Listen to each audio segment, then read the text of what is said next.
The autumn sun cast long shadows across the grand courtyard of Windsor Castle on that memorable October afternoon. Crowds had gathered along the historic stone walls, their phones raised high to capture every moment of the royal procession. Among the sea of faces there was an air of excitement, mixed with the formal reverence that always accompanied such occasions. The Queen Consort Camilla was scheduled to inspect the royal guards, a tradition that stretched back centuries through British history. Standing at attention in the front line was Sergeant James Mitchell, a decorated soldier who had served in the British Armed Forces for over 15 years. His uniform was immaculate, each button polished to perfection, his posture straight as an arrow despite the weight of his ceremonial rifle. The red tunic and bearskin cap he wore were symbols of a heritage he carried with profound pride.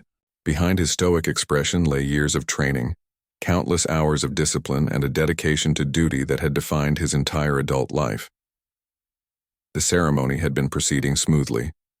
The royal guards had performed their drills with precision, their synchronized movements a testament to their training and professionalism. Camilla, accompanied by senior military officials and members of the royal household staff, had been making her way down the line, offering brief words of acknowledgement to the soldiers.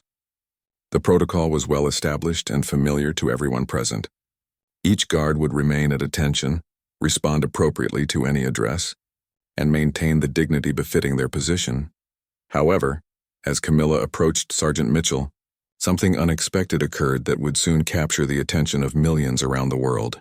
Perhaps it was a momentary lapse in judgment, or perhaps it was an attempt to demonstrate authority in a way that seemed appropriate in the moment. Whatever the reason, the Queen Consort paused directly in front of the sergeant and issued a command that broke with traditional protocol. The words hung in the air like a challenge. Those standing nearby fell silent, sensing that something unusual was unfolding. The other guards remained frozen in their positions, their eyes fixed straight ahead as training dictated, but everyone could feel the tension building in the atmosphere. Members of the press who had been documenting the routine ceremony suddenly focused their cameras more intently on the scene, recognizing that this moment was anything but routine. Sergeant Mitchell stood motionless, his face betraying no emotion. Behind that disciplined exterior, however, a storm of thoughts must have been racing through his mind. He was a man who had spent his entire career following orders without question, who had faced danger in foreign lands defending his country, who had sacrificed time with his family and endured hardships that most civilians could never imagine.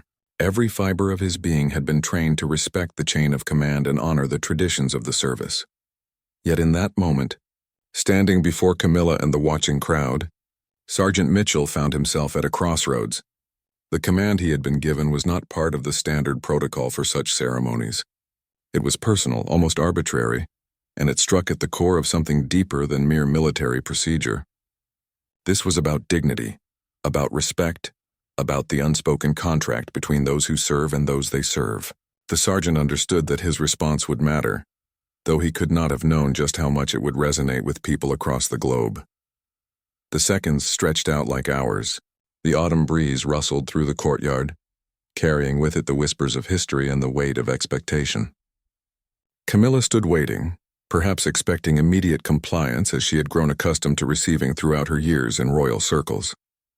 The military officials looked on with varying degrees of discomfort, recognizing that the situation had deviated from the carefully planned script of the day.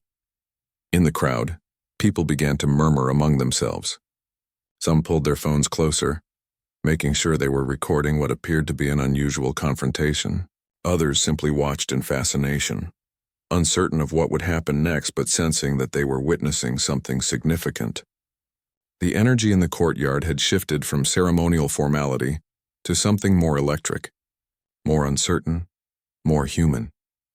What happened next would become the subject of countless discussions, debates and reflections on social media, in living rooms, and in military circles around the world. It would spark conversations about hierarchy and humanity, about service and self-respect, about the nature of true honor versus blind obedience. The moment was about to unfold in a way that nobody present could have predicted, least of all the Queen Consort herself. Sergeant Mitchell had always been known among his fellow soldiers as a man of principle.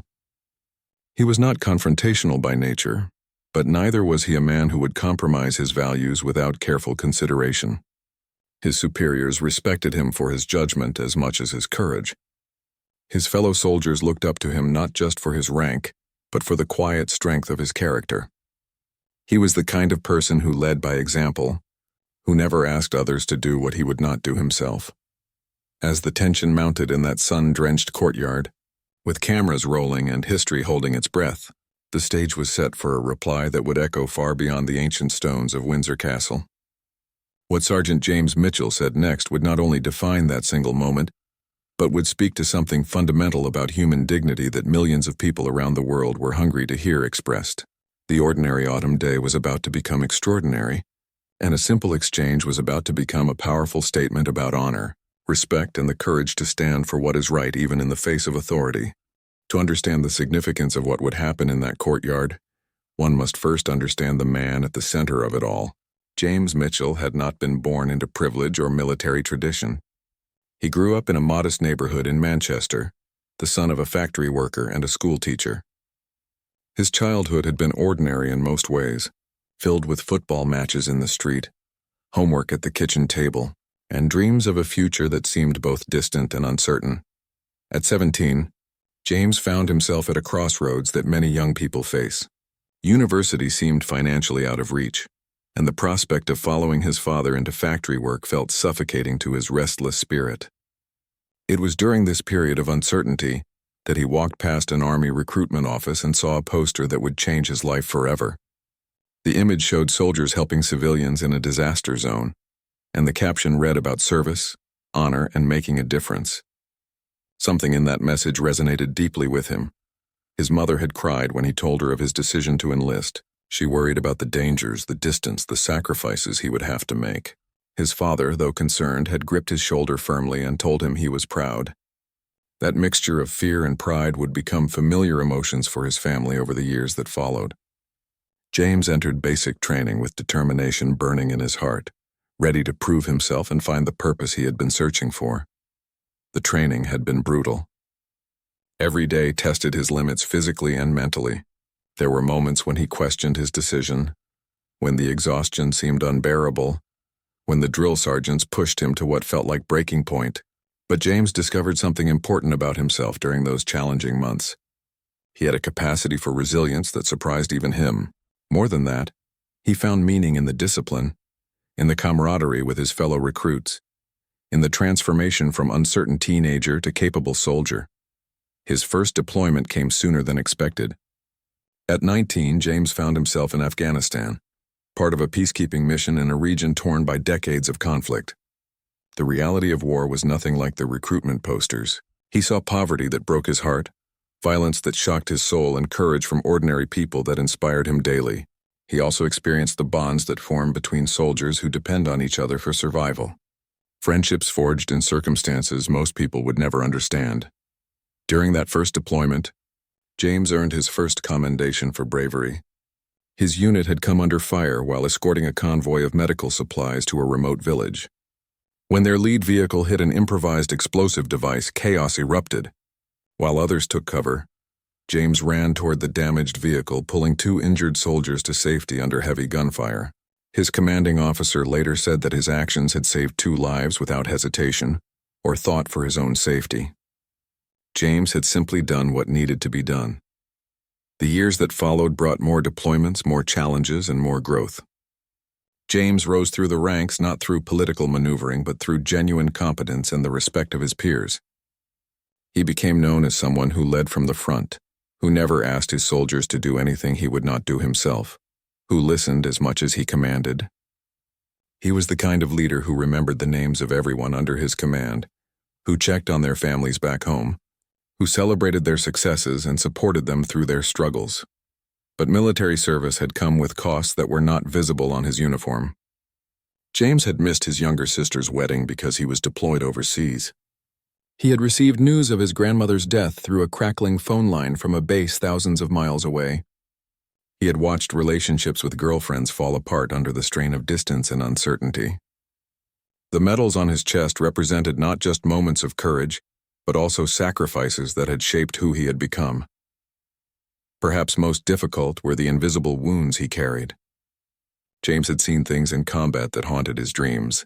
He had held dying comrades in his arms, had made split-second decisions that meant life or death for others, had returned from deployments to a civilian world that could not understand what he had experienced. Like many soldiers, he struggled with these burdens quietly, maintaining his professional composure while wrestling with demons that only fellow veterans could truly comprehend. Yet, through it all, James had maintained his sense of honor and purpose. He had volunteered for difficult assignments when he could have taken easier paths. He had mentored younger soldiers, helping them navigate the challenges he had once faced. He had represented the military at schools and community events, speaking honestly about both the rewards and realities of service. He believed deeply in what he was doing, in the oath he had taken, in the ideals his uniform represented. By the time James reached the rank of sergeant and earned a position in the Royal Guards, he had become more than just a soldier. He was a complete person shaped by experience, conviction, and sacrifice. The ceremonial duties he now performed were a far cry from the combat zones of his earlier years, but he approached them with the same dedication. He understood that these traditions represented something larger than himself, that they connected present to past, that they symbolized values worth preserving. So when James stood in that Windsor Castle courtyard, facing a command that seemed to diminish rather than honor what he represented, he was not just a soldier following protocol. He was a man with 15 years of service, countless sacrifices, genuine wounds both visible and invisible, and a deeply held sense of what honor truly meant. His response would not come from arrogance or disrespect, but from a place of authentic conviction forged through years of putting service above self. The boy from Manchester who had walked into that recruitment office had become a man who understood the difference between authority and respect, between following orders and standing for principles that mattered more than comfort or convenience. The moment had arrived. Camilla stood before Sergeant Mitchell with an expectant expression, waiting for him to comply with her command. The words she had spoken were clear and direct. She had told him to kneel before her, not as part of any official ceremony or time-honored tradition, but as a demonstration of deference that seemed to come from a personal desire for acknowledgement, rather than protocol. The request hung in the air between them, heavy with implications that went far beyond the simple physical act. Sergeant Mitchell remained perfectly still, his eyes fixed at attention as his training dictated. In those few seconds, a lifetime of experience flashed through his mind. He thought of the young men and women he had served with, some of whom had made the ultimate sacrifice for their country. He thought of the villages he had helped protect, the civilians he had defended, the values he had sworn to uphold. He thought of every morning he had put on his uniform with pride, every time he had stood for something greater than himself. Then, with a voice that was firm yet respectful, loud enough for those nearby to hear but without any trace of hostility, Sergeant Mitchell delivered his reply. His words were measured and deliberate, each one chosen with care. He addressed the Queen Consort with proper respect, acknowledging her position, but then he said something that would resonate with millions of people who would later hear about this moment. He spoke of service and sacrifice. He reminded everyone listening that a soldier kneels for only a few reasons, each one sacred and significant. A soldier kneels when receiving certain honors that recognize extraordinary service. A soldier kneels at the grave of a fallen comrade, paying respect to those who gave everything. A soldier kneels in prayer, seeking strength and guidance. A soldier kneels when knighting ceremonies require it, accepting recognition earned through dedication and valor. But a soldier, he explained with quiet conviction, does not kneel simply because someone demands it. His voice carried across the courtyard with unexpected strength. He spoke not with anger but with a dignity that commanded attention. He explained that his uniform represented more than decoration or tradition. It represented a commitment to serve with honor, to defend those who cannot defend themselves, to stand for principles that matter. The uniform meant that he had earned his position through years of dedication, through trials that tested every aspect of his character, through sacrifices that most people would never be asked to make. He continued, his words flowing with an eloquence that seemed to surprise even himself. He said that respect must be earned through actions, not demanded through position alone. He pointed out that the military serves the nation and its values, not personal egos or arbitrary displays of authority. He noted that true leadership inspires loyalty through example and character, not through commands that diminish the dignity of those who serve. Every word he spoke was carefully chosen to convey conviction without crossing into insubordination. The silence that followed his words was absolute.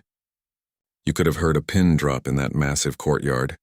Camilla stood frozen, clearly not expecting such a response. Her face registered shock, then confusion, then what appeared to be embarrassment as the reality of the situation settled over her.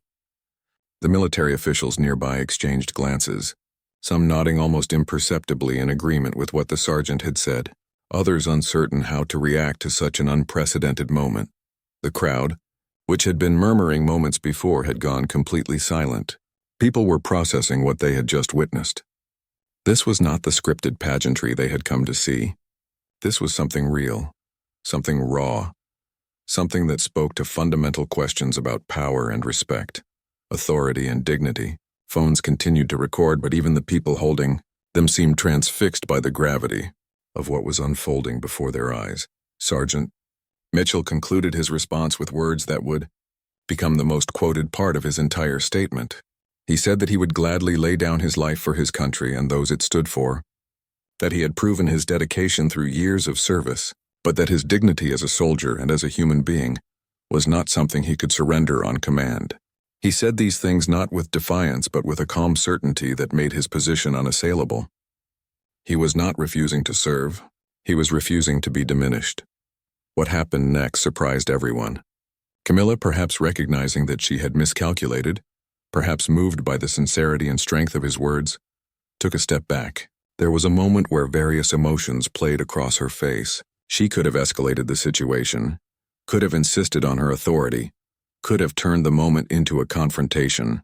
Instead, after what seemed like an eternity but was probably only a few seconds, she gave a small nod and moved on to the next soldier in line.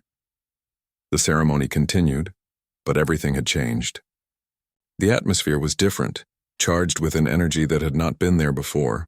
Sergeant Mitchell remained at attention, his face betraying no emotion, but inside he must have been experiencing a whirlwind of feelings. He had stood his ground, had spoken his truth, had done so in a way that honored both his values and his position. He had not been insubordinate, but he had been unmistakably clear about what he stood for and what he would not compromise. As the royal party concluded their inspection and departed, the crowd began to buzz with conversation. People were pulling out their phones, not just to review what they had recorded, but to immediately share it with others. Within minutes, the videos would begin appearing on social media. Within hours, they would be spreading across the globe.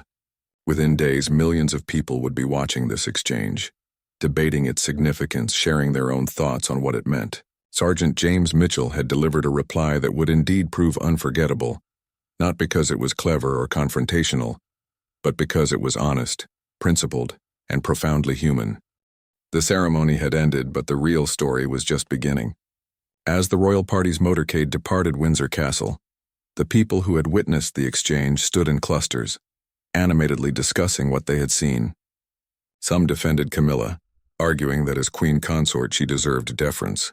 Others praised Sergeant Mitchell, saying he had spoken truth to power in a way that was both courageous and necessary.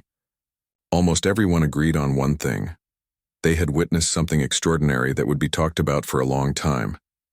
The first video appeared on social media within 20 minutes of the incident. A tourist from Australia had captured the entire exchange on her phone, and she posted it with a simple caption about witnessing an unexpected moment at Windsor. Within an hour, that video had been shared thousands of times. Within 3 hours, it had reached hundreds of thousands of views. By the end of the day, it had gone viral across multiple platforms, with millions of people watching and rewatching the moment when a soldier stood his ground. The comment sections exploded with reactions. Veterans from around the world chimed in with their support for Sergeant Mitchell. Many shared their own stories of times when they had to balance following orders with maintaining their dignity. One former Marine from the United States wrote that Mitchell had perfectly embodied what it meant to respect both the uniform and oneself. A retired officer from Canada commented that this was what real leadership looked like, standing firm on principles even when it would be easier to comply. Not everyone agreed. Some commenters argued that Mitchell had shown disrespect to the monarchy and should face disciplinary action. They pointed out that military service requires following orders, even uncomfortable ones. A few suggested that his response was inappropriate regardless of the situation, that there were proper channels for addressing grievances rather than making a public statement. These voices represented a traditional view of hierarchy and authority that valued compliance above individual dignity. News outlets around the globe picked up the story. British tabloids ran with headlines about a royal confrontation and a defiant guard. International media framed it as a story about respect and modern values clashing with traditional authority. Television news programs devoted segments to analyzing the exchange, often bringing in military experts and social commentators to discuss its implications. The story transcended the usual royal watching and became a broader conversation about power, respect, and personal dignity. Within the military community, the response was overwhelmingly supportive of Sergeant Mitchell. Active duty soldiers and veterans created hashtags in his honor. Military forums buzzed with discussions about his courage and the importance of what he had said. Many service members expressed that Mitchell had given voice to feelings they had experienced, but never articulated so clearly. He had stood up not just for himself, but for everyone who had ever felt their service and sacrifice were being taken for granted. The royal palace initially remained silent about the incident, which only fueled more speculation and discussion. People wondered if there would be consequences for Sergeant Mitchell. Would he face disciplinary action? Would he be removed from his position? Would the monarchy demand an apology? The uncertainty created tension, with supporters of the sergeant organizing online campaigns urging the military and royal family to recognize the validity of his response rather than punish him for speaking honestly. Behind closed doors, however, conversations were taking place at the highest levels. Military leadership reviewed the footage and the protocols that should have governed the ceremony. They recognized that Mitchell had not technically violated any regulations. He had not been insubordinate in the traditional sense. He had responded to an unusual situation with honesty and dignity, and his words had reflected values that the military itself was supposed to embody. Punishing him would send a message that contradicted the very principles they claimed to uphold. The turning point came 3 days after the incident. The Ministry of Defense released a carefully worded statement acknowledging that the situation had been unusual, and that Sergeant Mitchell had handled it with professionalism.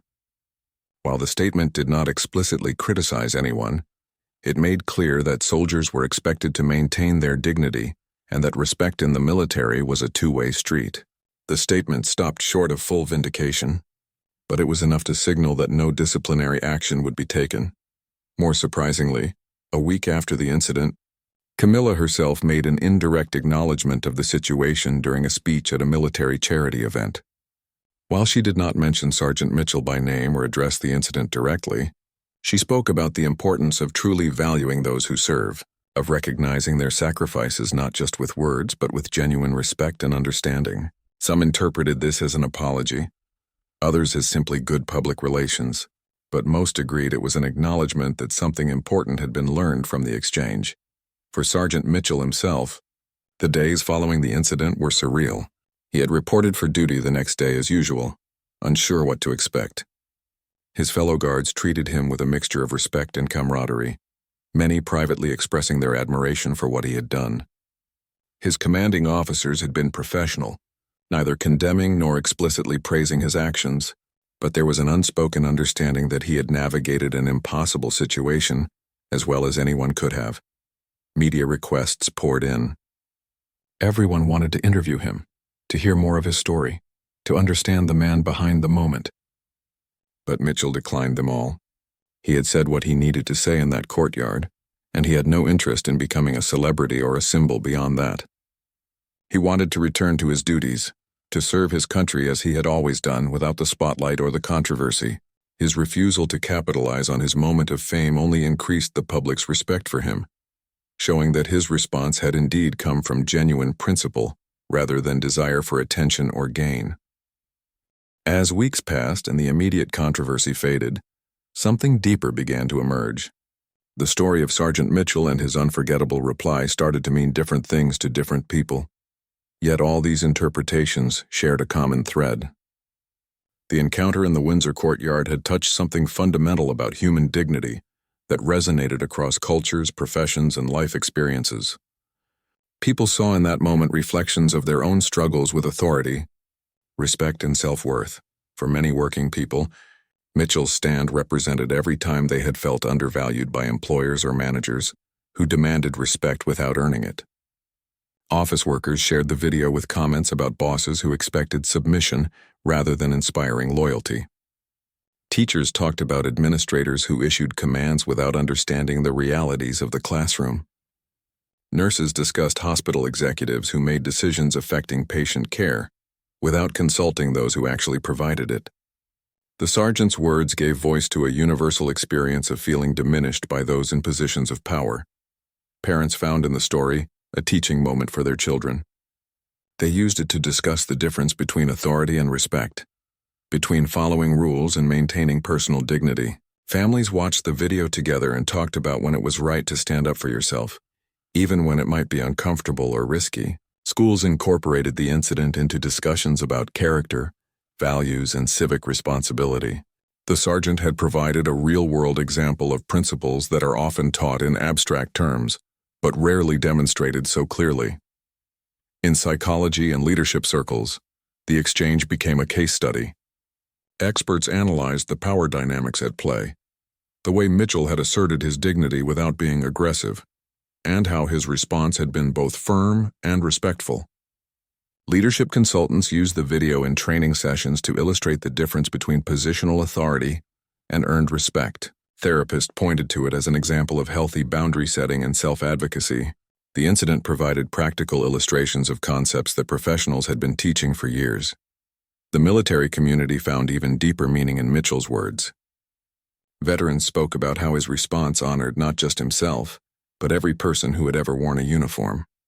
He had articulated what military service truly meant, cutting through the ceremonial pageantry to the core values of sacrifice, honor, and mutual respect. His refusal to kneel was not about defying authority, but about upholding the dignity of service itself. He reminded everyone that soldiers are not props or decorations, but human beings who have earned the right to be treated with genuine respect. International perspectives added additional layers of meaning. In countries with different traditions of military service and monarchy, people debated what the incident revealed about British society and modern values. Some saw it as evidence of necessary change, a younger generation refusing to accept old hierarchies without question. Others viewed it as unfortunate erosion of traditions that had provided stability for centuries. These differing interpretations themselves became valuable, sparking conversations about how societies balance continuity with progress, tradition with individual rights. Artists and writers found inspiration in the story. Paintings depicted the moment, capturing the tension and significance in visual form. Poets wrote verses about standing firm in the face of unjust demands. Musicians composed songs celebrating dignity and courage. The incident transcended its specific context to become a symbol, a metaphor that creators could use to explore broader themes of power, resistance, and human worth. Art has always drawn from real events that capture something essential about the human experience, and this moment provided rich material. Social movements found parallels with their own struggles. Civil rights advocates saw echoes of historic stands against unjust authority. Labor organizers compared it to workers refusing to accept unfair treatment. Disability rights activists related it to their fight for recognition and respect. While each movement had its own specific issues and context, they recognized in Mitchell's response a universal principle about human dignity that applied across different forms of marginalization or disrespect. His words had tapped into something that transcended his particular situation. Perhaps most moving were the personal stories that people shared in response to the video. A young woman wrote about standing up to a controlling parent for the first time, inspired by Mitchell's courage. A man described finally leaving an abusive relationship after watching the sergeant refuse to compromise his dignity. A recent immigrant talked about insisting on respect in a workplace where others had treated him as inferior. Countless individuals found in this story the encouragement they needed to advocate for themselves in their own lives. What made these responses so powerful was their authenticity. People were not simply praising a viral video or jumping on a trending topic. They were sharing genuine connections between Mitchell's experience and their own lives. They were articulating feelings and experiences they had perhaps never put into words before. The sergeant's clear, principled response had given them language and example for their own struggles with respect, dignity, and self-worth. He had shown that it was possible to stand up for yourself while remaining measured and respectful. Academic researchers began studying the phenomenon itself. Why had this particular incident resonated so strongly with so many people? What did its viral spread reveal about contemporary society's values and concerns? Papers were written about the sociology of viral moments, the psychology of identification with symbolic figures, and the ways social media amplifies certain narratives over others. The incident became not just a story but a subject of serious scholarly inquiry, examined from multiple disciplinary perspectives. Through all of this, one thing remained clear. Sergeant Mitchell's reply had been unforgettable not because it was dramatic or confrontational, but because it was true. He had spoken from a place of genuine conviction, earned through years of service and sacrifice. He had articulated values that people wanted to believe in but rarely saw demonstrated so clearly. In a world that often seemed to reward bluster over substance, manipulation over honesty, and power over principle, his measured stand for dignity had provided something people desperately needed to see. Proof that it was still possible to stand firm on what matters without losing your humanity or becoming what you oppose. A year after the incident at Windsor Castle, its impact continued to ripple through society in ways both obvious and subtle. The video had long since stopped trending on social media, but the conversation it had started had not ended. Instead, it had evolved into something more substantial, influencing how people thought about respect, authority, and the courage required to stand up for personal dignity. The momentary encounter had become a lasting reference point for discussions about values that mattered. Within the British military, changes had begun to take place. The incident had prompted serious reflection about how service members were treated, not just by civilians, but within the hierarchical structure of the armed forces itself. New training programs emphasized mutual respect alongside discipline. Leadership courses incorporated discussions about earned versus demanded authority.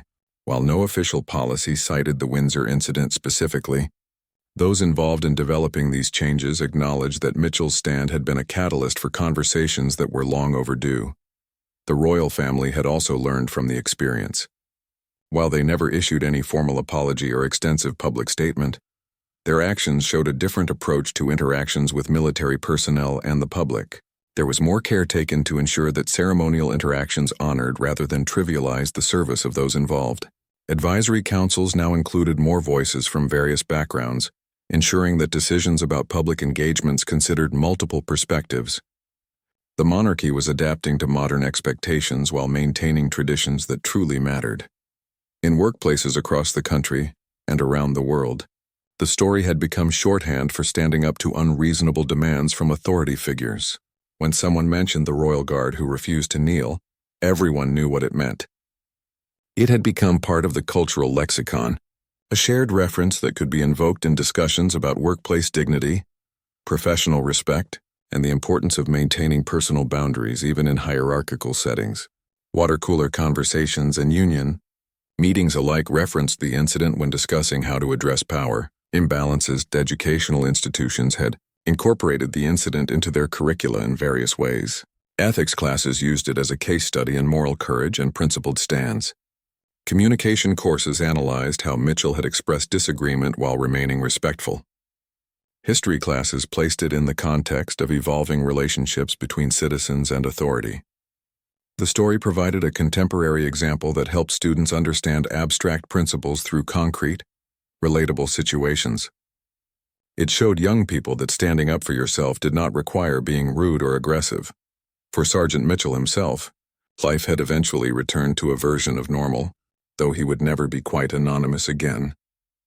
He had completed his service with the Royal Guards and moved into a training role where he could mentor younger soldiers. His approach to leadership reflected everything he had demonstrated in that courtyard: respect for those you lead, clear communication of values, and the understanding that true authority comes from character rather than rank. His students spoke of him with admiration, not because of his moment of fame, but because of his consistent example of principled service.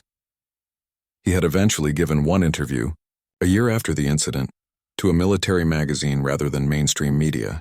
In it, he reflected thoughtfully on what had happened and what he hoped people would take from it. He emphasized that he had not been trying to make a political statement or challenge the monarchy itself.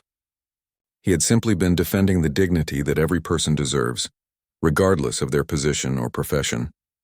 He spoke about the importance of knowing your values before you are tested, because in moments of pressure, you act according to who you already are. The lessons from the Windsor incident extended beyond the specific circumstances to touch on universal truths. One key lesson was about preparation. Mitchell's response had come from years of building character through choices and experiences, not from a sudden burst of courage. He had known who he was and what he stood for long before that autumn day. This reminded people that developing integrity is not about preparing for one dramatic moment, but about making consistent choices that build the person you want to be. Another lesson involved the distinction between respect and submission. Mitchell had shown that you could honor someone's position without surrendering your own dignity. He had addressed Camilla with proper respect while firmly maintaining his boundaries. This nuanced approach challenged the false choice that many people felt they faced between completely submitting to authority or openly rebelling against it. There was a middle path of respectful firmness that protected both your values and your relationships with others. The incident also taught about the power of clear communication. Mitchell had not been vague or passive-aggressive. He had stated his position clearly and explained his reasoning.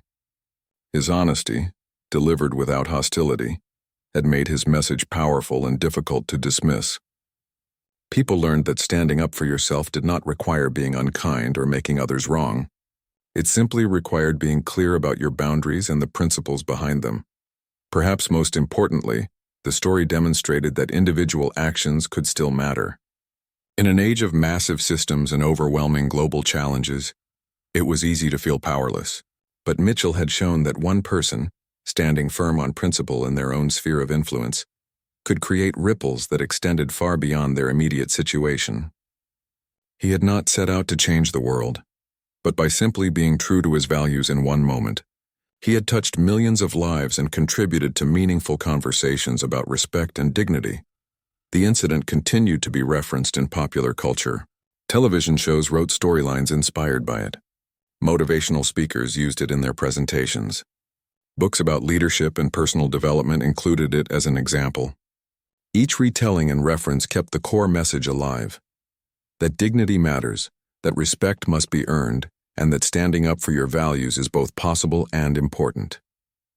The story had become part of the collective consciousness, a modern parable about honor in an age that sometimes seemed to have forgotten what that word really meant.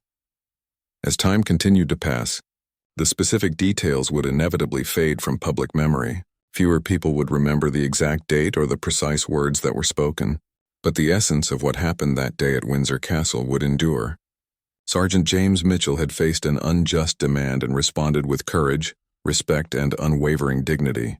His unforgettable reply had resonated with millions because it spoke to something fundamental about human worth, and the courage required to defend it. In standing up for himself, he had stood up for everyone who had ever felt diminished by those in power. In defending his own honor, he had honored the service of countless others. And in that one moment of principled clarity, he had demonstrated that individual courage, grounded in genuine values and expressed with respect, could still make a difference in a complex world.